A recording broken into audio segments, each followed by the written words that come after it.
check, check, check, check, check, check, check, check, check, check, check, check, check, check, check.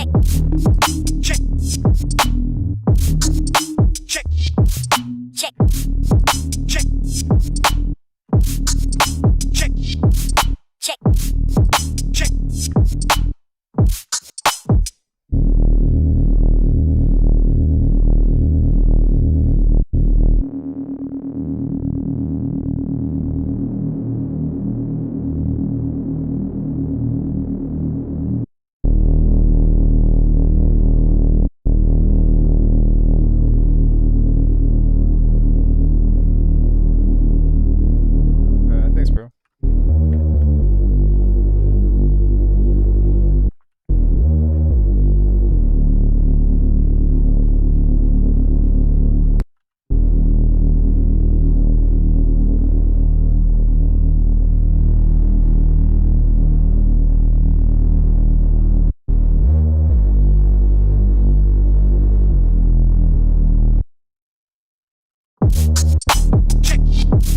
Check, check, check, check, check, check, check, check, check, check, check, check, check, check, check, check, check, check, check.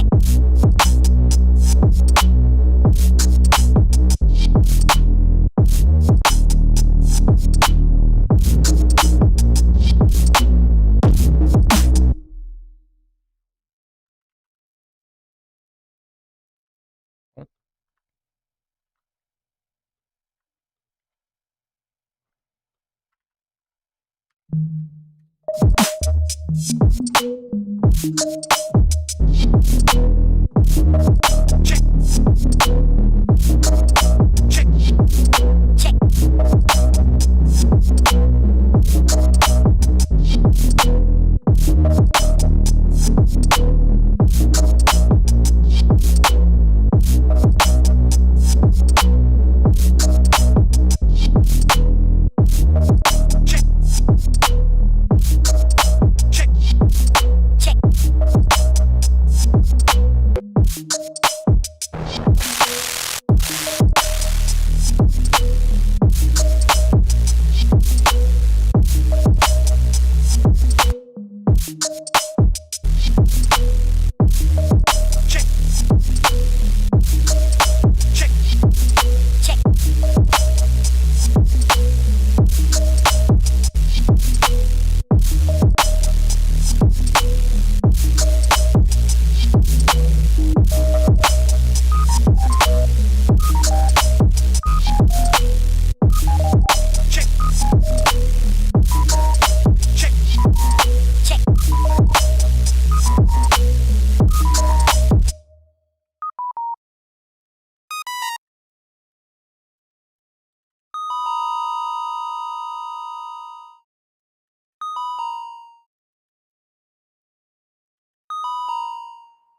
It's like a nice little. check, check. Check.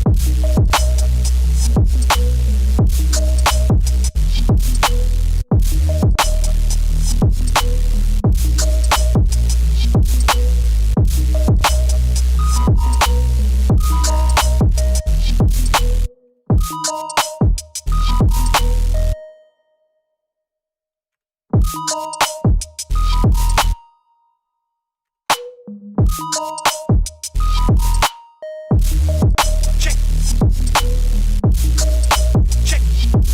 Check. Check.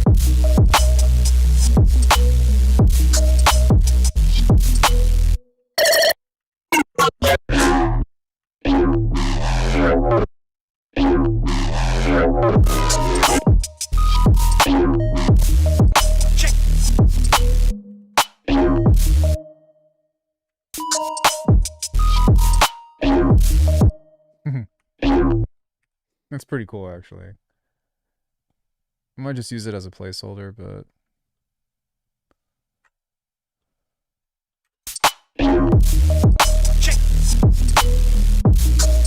Check. Check.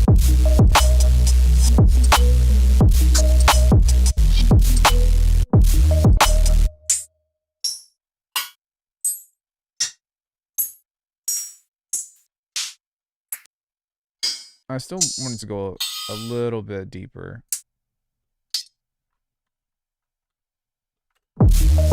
Check. A little bit deeper.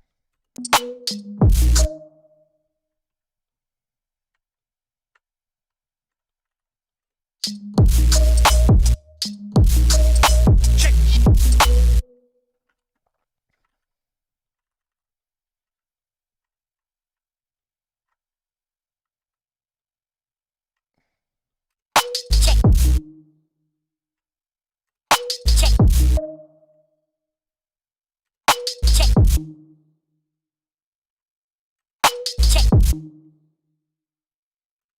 Check. Check.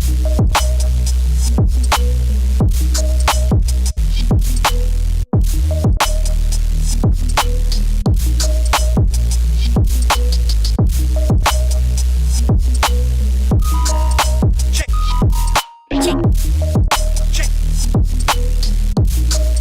Check. Check. Check. Check. Check.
Alright, so I'm gonna try to come up with a quick different section or something. See if I can come up with something interesting. See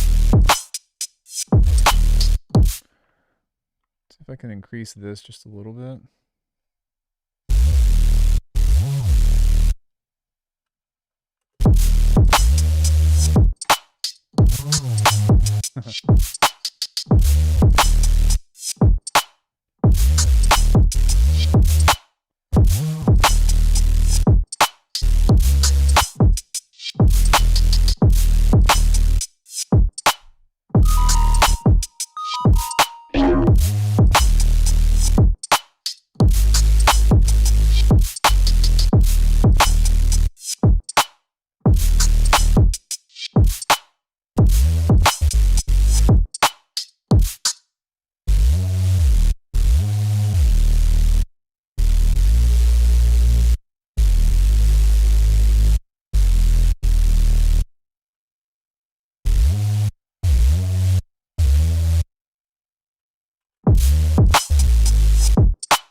Check.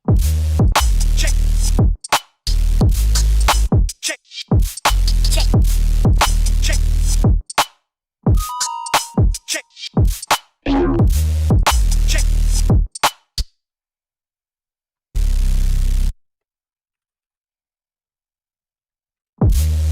Check. Check. Check. Check. Check. Check.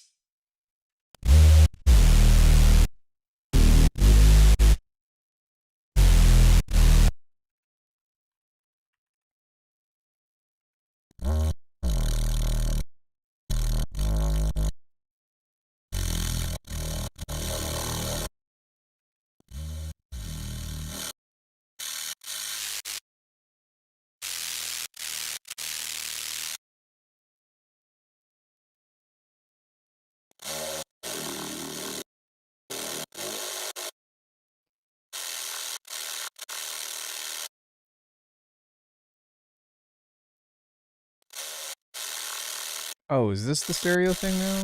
Didn't that used to be like over here somewhere?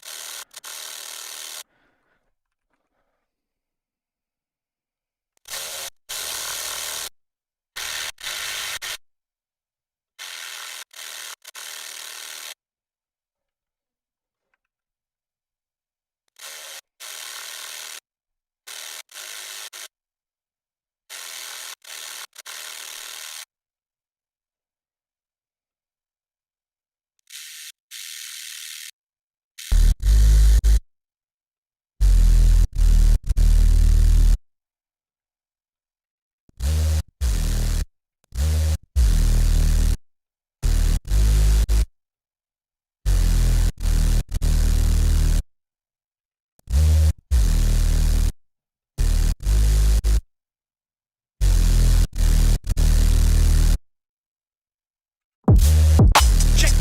Check. Check.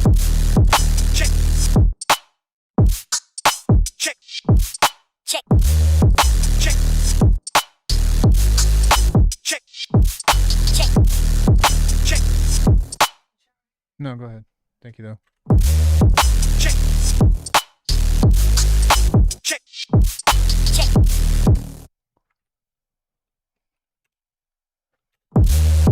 Check. Cool.